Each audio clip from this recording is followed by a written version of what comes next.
आमदार महेंद्र थोरवे यांच्या नेतृत्वावर विश्वास ठेवत शिवसेना पक्षात इनकमिंग सुरू। दिनांक 18 ऑगस्ट 2024 रोजी बाळासाहेब भवन, जनसंपर्क कार्यालय कर्जत येथे सायंकाळी 6 वाजता पक्षप्रवेश सोहळा पार पडला।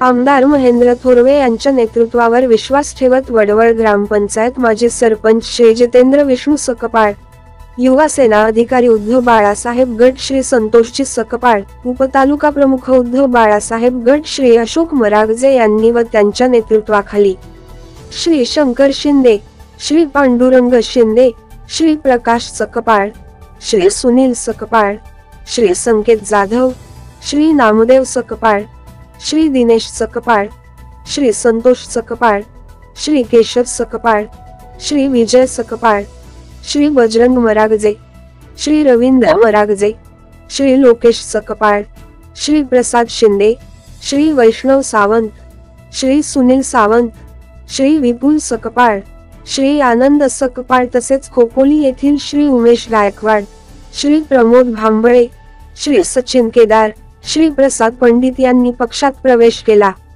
या प्रसंगी बोलताना शिवसेना पक्षामध्ये आपल्या सर्वांचे स्वागत आहे, तसेच शिवसेना पक्षामध्ये नवा जुना असा कोणताही भेदभाव नसतो, तर जी व्यक्ती चांगले काम करते तिला नेहमीच पक्षात मानसन्मान दिला जातो। आपण आज पक्षात प्रवेश करत आहात, आपल्याला योग्य तो मानसन्मान दिला जाईल, तसेच कोयना प्रकल्पात असणाऱ्या 22 गावांचा योग्य तो विकास केला जाईल व त्या संदर्भात मुख्यमंत्र्यांशी चर्चा करून आपल्याला योग्य त्या सेवा सुविधा दिल्या जातील, अशा प्रकारचा शब्द दिला।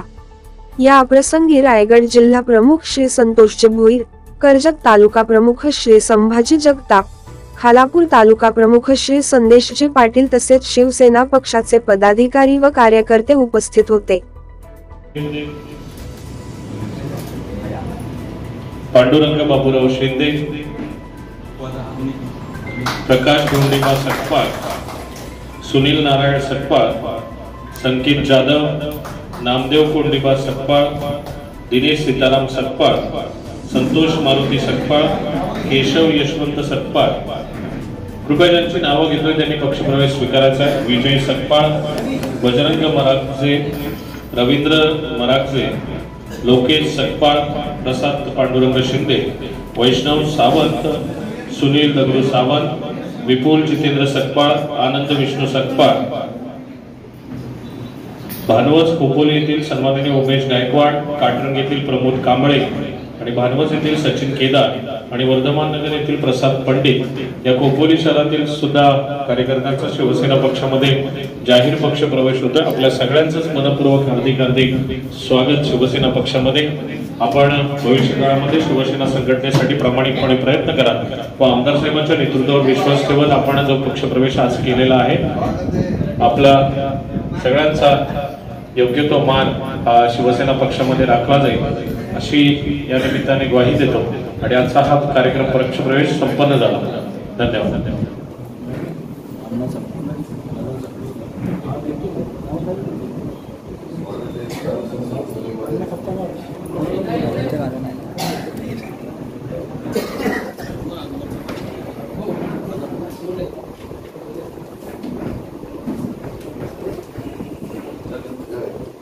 जितेंद्र सकपाळ यांचे बंधू आनंद सकपाळ यांना सुद्धा विनंती की आपण सुद्धा पक्षप्रवेश स्वीकारायचा आहे।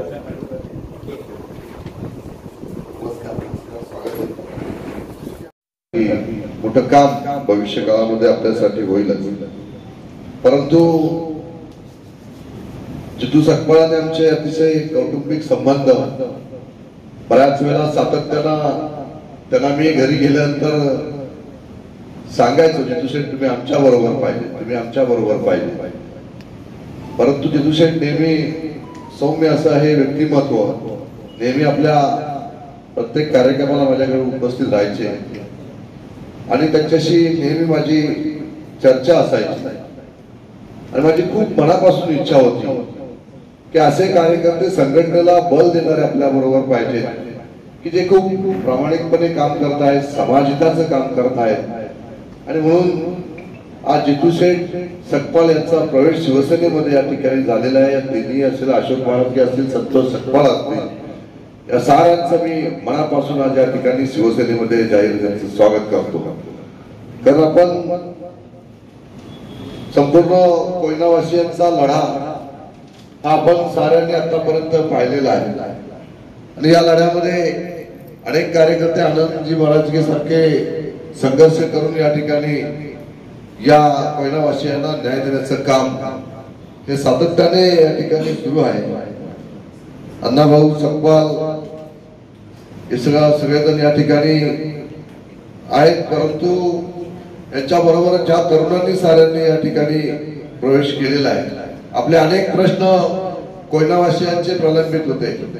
या प्रश्नासंदर्भात सातत्याने कोयनावासियांना न्याय मिळावा म्हणून ठाणे असेल, रायगड असेल, पुणे असेल या तिन्ही जिल्ह्यामध्ये विखुरलेला कोयनावासीय समाज हा त्यांच्या विकासापासून त्यांच्या ज्या ज्या मागण्या राज्य सरकारकडे होत्या, खऱ्या अर्थानं कोयनेचा इतिहास हा आपल्या साऱ्यांना माहिती आहे. कोयनावासियांनी दिलेलं योगदान हे महाराष्ट्राच्या सरकारला आणि महाराष्ट्राच्या जनतेला कोणालाही विसरता येणार नाही. एवढं मोठं त्या काली योगदान हे कोयना प्रकल्पासाठी या सगळ्या गावांनी त्यावेळेस आपलं गाव सोडून या राज्याला वीज निर्मिती करण्यासाठी, पाणी पुरवठा करण्यासाठी कोयना धरण उभं राहिलं आणि सर्वात मोठा वीज प्रकल्प महाराष्ट्रात कोयनेच्या रूपाने उभा राहिला. आणि मग एवढा मोठा संघर्ष केल्यानंतर सुद्धा राज्य शासनाच्या माध्यमातून राज्यामध्ये अनेक सरकार येऊन गेली. या प्रत्येक सरकारांकडे आश्वासनाच्या व्यतिरिक्त काहीच त्या ठिकाणी मिळत नव्हतं. व हातबल झालेला माझा कोयना समाज त्या ठिकाणी प्रत्येक ठिकाणी प्रत्येक वेळेला संघर्षावर येऊन उभा राहिला. आणि मग या मतदारसंघाचा आमदार व्हायच्या अगोदर ज्या वेळेस कोयनावासियांच्या ज्या कार्यक्रमाला त्या ठिकाणी गेलो, कोयना संघर्ष समिती असेल यांच्या माध्यमातून ज्या वेळेस निवेदन आले त्यावेळेस लक्षात आलं की अनेक प्रश्न कोयनावासियांचे प्रलंबित आहेत. अनेक मूलभूत सोयी सुविधापासून कोयनावासी त्या ठिकाणी त्यांच्या सोयी सुविधा आतापर्यंत शासनाच्या माध्यमातून त्या ठिकाणी झालेल्या नाही. सातत्याने ते सारे जण त्या ठिकाणी प्रयत्न करत आहेत, परंतु सरकार मात्र त्या ठिकाणी लक्ष देत नव्हतं. आणि म्हणून सरकारचं लक्ष कोयनावासियांकडे त्या ठिकाणी गेलं पाहिजे या दृष्टीने संवेदनशील मुख्यमंत्री आदरणीय राज्याचे मुख्यमंत्री एकनाथजी शिंदे साहेब यांच्याशी वैयक्तिक चर्चा केली. त्यांना सांगितलं, साहेब आपण मूल साताऱ्यातल्या कोयनावासी सगळे त्या विभागातल्या आहेत, त्या परिसरातील सगळी गावे, माझ्या मतदारसंघामध्ये सुद्धा 22 गावं कोयनेची त्या ठिकाणी आहेत, परंतु सगळे विकासापासून वंचित आहेत. बरेच ठाणा असेल, रायगड असेल, पुणे असेल या सगळ्या भागामध्ये कोयना समाज त्या ठिकाणी विखुरला गेलेला आहे. आपण एक बैठकीचं आयोजन त्या ठिकाणी करावं आणि कोयनावासियांना न्याय देण्याचं काम आपण त्या ठिकाणी करावं. तर खऱ्या अर्थाने त्या लोकांना आपल्या माध्यमातून न्याय मिळेल. आपला मुख्यमंत्री हा कोयनावासी आहे हे आपल्याला त्या ठिकाणी तुम्ही दाखवून द्या. मुख्यमंत्र्यांच्या तात्काळ माझी विनंती त्यांच्या लक्षात आली आणि त्यांनी मला सांगितलं की तात्काळ आपण बैठकीचं आयोजन करू.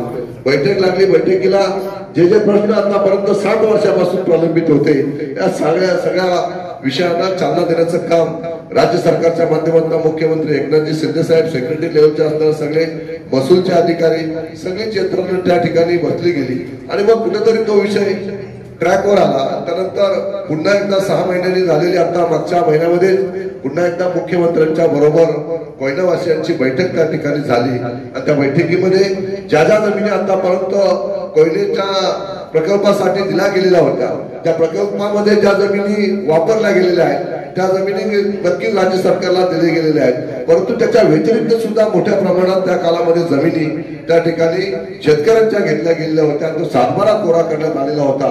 मुख्यमंत्र्यांशी चर्चा केल्यानंतर पुन्हा एकदा ज्या जमिनी प्रकल्पासाठी वापरल्या गेलेल्या आहेत आणि उर्वरित त्या शिल्लक राहिलेल्या ज्या जमिनी ज्या आहेत त्या पुन्हा एकदा शेतकऱ्यांना त्या ठिकाणी परत द्या असा आदेश त्यावेळेस मुख्यमंत्र्यांनी त्या ठिकाणी केला गेला. त्याची पूर्णपणे पूर्तता कशा पद्धतीने त्या जमिनी घेता येतील या संदर्भात सेक्रेटरी लेवलच्या सगळ्या अधिकाऱ्यांशी, महसूलच्या अधिकाऱ्यांशी, वनविभागाशी सुद्धा चर्चा करून तो सुद्धा प्रश्न लवकरात लवकर मार्गी लागेल. आणि मग आपली 22 गावं कोयनेची या ठिकाणी आहेत. या कोयनेच्या 22 गावांसंदर्भात ज्या मूलभूत सोयी सुविधा आतापर्यंत दिलेल्या नव्हत्या या संदर्भात सुद्धा मी तात्काळ मागच्या वेळेला बैठक जी आनंदजी आपली झाली आणि त्यानंतर तात्काळ आपण त्याचा प्रस्ताव तयार करायला सांगितले आणि जाऊन